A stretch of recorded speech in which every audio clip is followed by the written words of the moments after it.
Do you really have a problem, or you were just told way too many times that you do, and now you bought into it?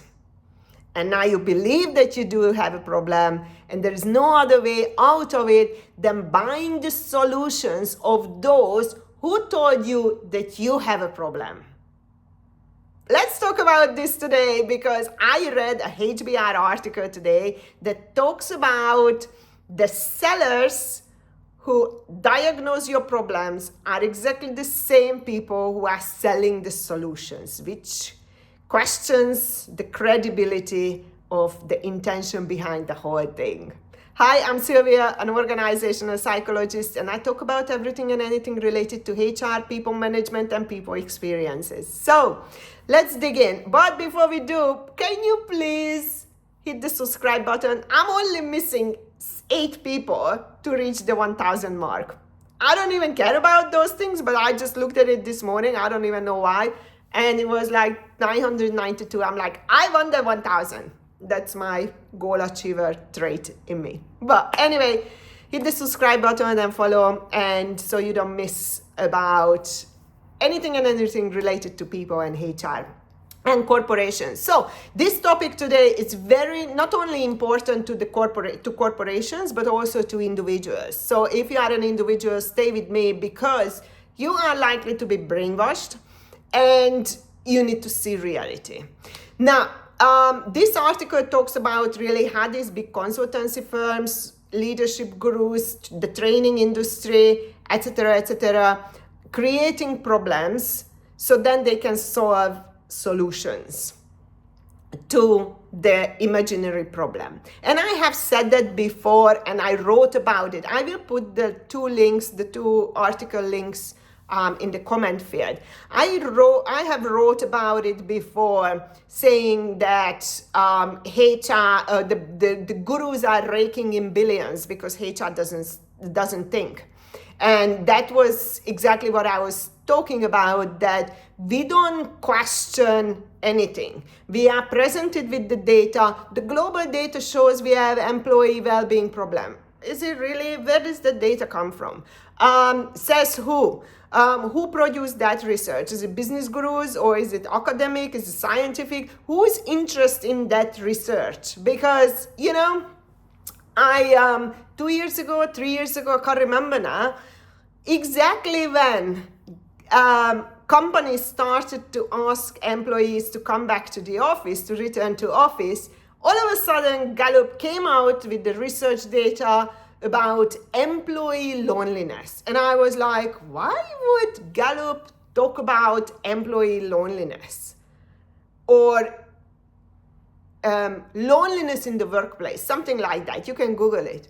And I was like, this is the weirdest thing. And then I put 2 plus 2 together very quickly, and it was very clear that companies want employees back, and Gallup provided a data showing how lonely employees are, especially those who are working from home, remote working, hybrid, and all that. So the best solution if we all went back to the workplace or to the offices. And I'm like, Gallup, you just lost all your credibility. So when you see these big consultancies coming out with the data, ask yourself the question of all these questions. Where is it coming from? Because each time when they say global data, I'm like, okay, global data, does it apply to my company? Is it really the case? Do we have engagement problem? Do we have DEI problem? Do we have well-being problem? Do we have mental health problem? Do we have all the problems that are out there? Or these guys are just telling us that we do, so we buy their solution. And I never really fell for these things. I have naturally this, I don't know what it is in me, but I'm always like, do I have this? I don't think I have this problem. So I never attended the well-being workshop. I never attended the mental health saga workshops. I never attended anything related to DEI. Now, that doesn't mean that maybe we don't have a problem. I know it's a very simplistic way of looking at it, because you can have a problem and not knowing it. But have a look and ask the question, do we really have it? Can we solve it without them? And if we can't, then maybe we can bring them in with their solutions. So I'm not saying that is an absolute no, it's just bringing attention that this is happening. The cultural intelligence narrative, which I had a debate about this week, do we have a cultural problem? Do we really need a workshop telling us that the cultures are different and we are all different and we need to deal with these people that way? Do we really need a workshop? Companies need to provide workshop for people who are relocating. Can we not figure all these things out? And I think we have been figuring it out because we have been working with diverse nationalities forever. We never had a problem. There is always a conflict, just like in any other homogeneous group. So if I was working with only Hungarians, I would have probably the same problem when now I'm working with 57 different nationalities. So is it really a cultural problem, or is just human beings are interacting with each other and it's a normal occurrence? That's how it is. You will have conflict, you will have debates, you will have arguments, you will have agreements, you will have disagreements, you will have everything. But it's not necessary because we are here in Dubai, for example, 200 nationalities. We are fine. We don't need somebody come in and tell us that you guys are different. Anyway. That's on CQ, which is my biggest pet peeve at the moment, because people are selling it as some sort of intelligence, which is not even accepted in academia, but that's another thing. But this shows actually how easily organizations buy into these narratives. Oh, cultural intelligence, your workforce will be more productive. Show me an actual data that it proves it. Because all of these data are all about theoretical. They are all theoretical. They do some calculations. I never figured out how they do these calculations. These are all made up numbers. They present you with a number. If engagement goes up, this is how much money.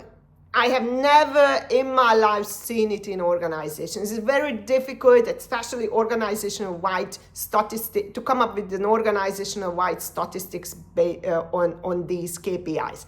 So it's an absolute, I don't buy into that. Now, so look at all those and ask the questions. Are these guys are just creating problems for us so they can take our money?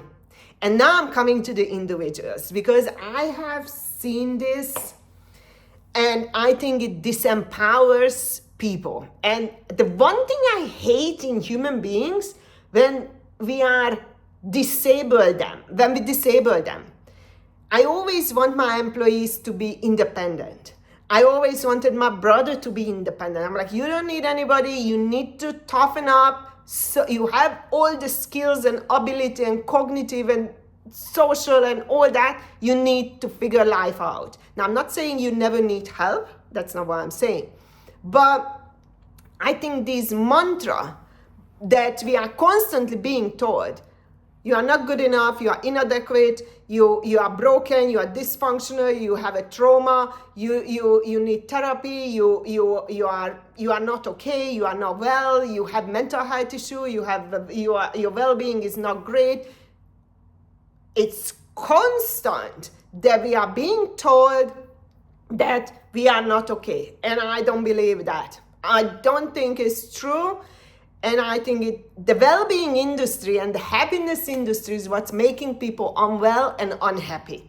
Because the moment you start pursuing this happiness and all that, you lost the game in terms of happiness. Because, once I asked one of these happiness experts, now I'm not debating the clinical data on it. That's not what I'm saying. But I'm saying that we have twisted everything to build a profit-making industry out of it. And this is what I hate, because we ruin everything. All of these I'm talking about, even DEI, everything, empathy training and all that, it's valid to a certain degree. But we took it to a whole new level, and now we sold it to everyone that, hey, all of you are broken, so they can make more money out of it. When in fact, maybe 10% of us are broken, but it's not very profitable for them, right? Their business growth will not be really good on paper when they agree actually that only maybe 10% of us who would need any of these. I'm just generalizing, but you see that in the pharmaceutical industry, right? I mean, the documentaries on pharmaceutical industry and how they ruin everybody is just fascinating. That should be the blueprint for everything else that is happening with corporations, with individuals, with the well-being industry, with all that. They do exactly the same thing. So, coming back to individuals, you've been told so many times that you can't build relationships. You need help with this. You need help with that. Men hate women. Women hate men. And so on and so on. You know the social narrative. Now, I would like to ask everybody, sit down and just ask yourself the question, do I actually have that problem? Do I actually hate my job? Do I actually, or I just watched too many TikTok videos that are taking the piss out of the corporate world, and now I also joined that and I hate it. Is that really true? Ask yourself you might hate your job, that's fine, go and find something else. But maybe it's not true, maybe you just fallen for it. Last video, I'm gonna link it at the end, I talked about the social narratives these social narratives are holding you back. Because you buy into it, and you know what the problem is? You listen to these people who tell you that everything is broken, there is no future, everything is doom and gloom, and just don't participate. Okay, if you don't participate, you're not gonna get anything, and you're gonna prove them right. The job is to prove them wrong. Yes, the game is rigged. This is where we are, but I'm still going to succeed. And that's it. And on that note, I was thinking that these people, who are these people who are telling you that, success is not the aim, or building a career, or whatever you build? You know me, I don't care about what you want to do, or I'm never going to tell you what you should do. I always say, do what makes sense to you. But if you are listening to these people, you also need to acknowledge that these people are very unsuccessful in their lives. And now what they want is you to also be unsuccessful, because their mindset is if I can't make it, then I make sure that nobody can. I bring everybody down with me through the mindset, through these messages that people are putting out there that everything is broken. Yes, most things are bullshit and annoying at best, or most, but nothing else. But if you don't participate in society, you are never going to make it to anything, and you're just going to join this doom and gloom, the people who are blaming everybody, the victim mindset, and all that. And then you will be where you actually are. So ask yourself the question, is it relevant to me? Do I really have a mental health issue, or just I built a life that it's impacting me? Because most of the time that's what it is. And ask any clinical psychologist, they will tell you exactly the same. Do I actually, am I finding it difficult to find a partner, or I just can't be bothered getting up from this sofa and go out there? Because here, you're not gonna find anybody. Let's be honest. So, am I having difficulties to make that effort to, build relationships somehow? Going out, joining a tennis club, go on Tinder, whatever it is. Because maybe you are not having difficulties building relationships or friendships or partnerships. Maybe you just lack the effort. And that's on you, right? But if you listen, let's say if you lack the effort, and you listen to social media stories, how bad men are, or women for that matter, or how difficult it is to make friends, and build new relationships, then you are just feeding your lack of effort. That's all you do. There's a fly in the house, and I hate that. Do you see it? And all you do is confirmation bias. You're finding things that confirms the thing that you don't want to do. But that's not what you want, right? So maybe the answer is, you know what? I'm not finding it difficult to find a partner or make friendships. I'm just bloody lazy and I can't be bothered. And that's on me. It's not difficult. I just can't be bothered. I could actually go out, make conversations. I could actually go out, join a group like I do, group of hikers, and I made millions of friends out of them, right? So it's not difficult. Nothing is. It's just the lack of effort. So think about it during this Sunday afternoon. Do you have a problem, or you were just taught way too many times and somebody is benefiting from the solutions that they are selling to your created problem? That's business. That's business. Once again, I'm not blaming the sellers. They are smart. Marketing is great. I'm blaming the individuals and corporations who can't actually sit down and think that, do I really have that? Do I really need this? Or just, it's the same as with the gym membership, right? I always said, people need personal trainers who are lazy, who can't be asked or internally motivated. There's nothing wrong with it. At least they recognized it. So now they hire someone. That is good. There's nothing wrong with it.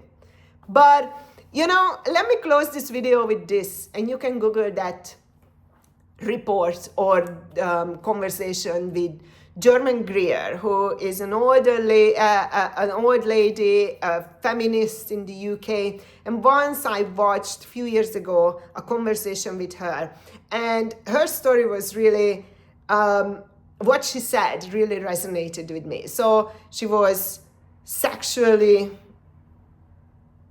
violently attacked, and I don't want to talk about it here on YouTube, when she was young.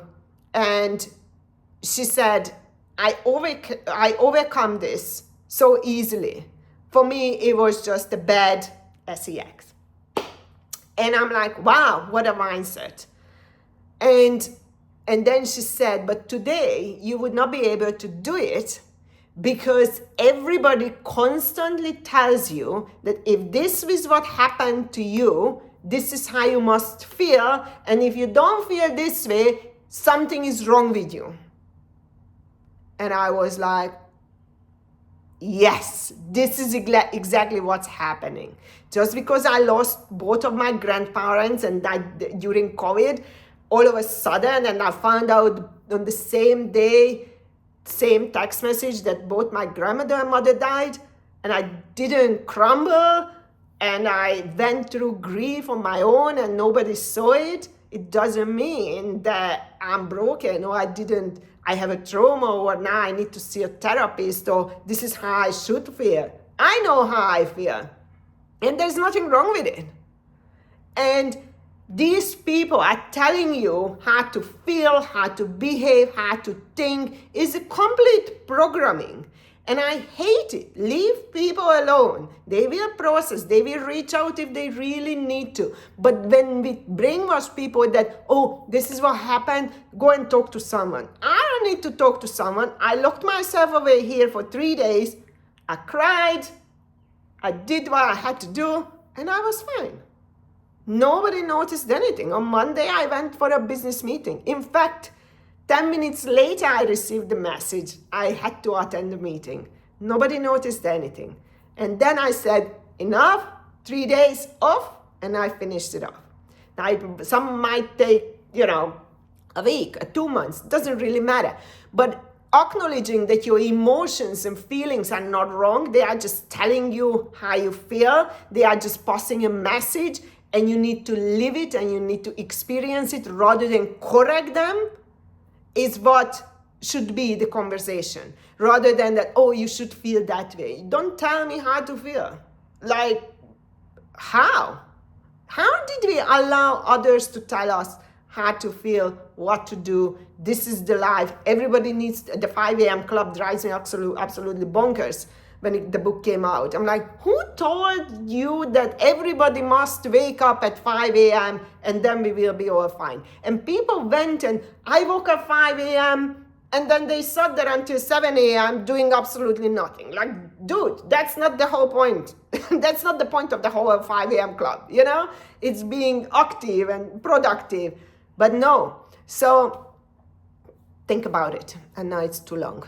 So people will tell you how to feel, And if you don't feel that way, something is wrong with you, and then you have a problem. Do we?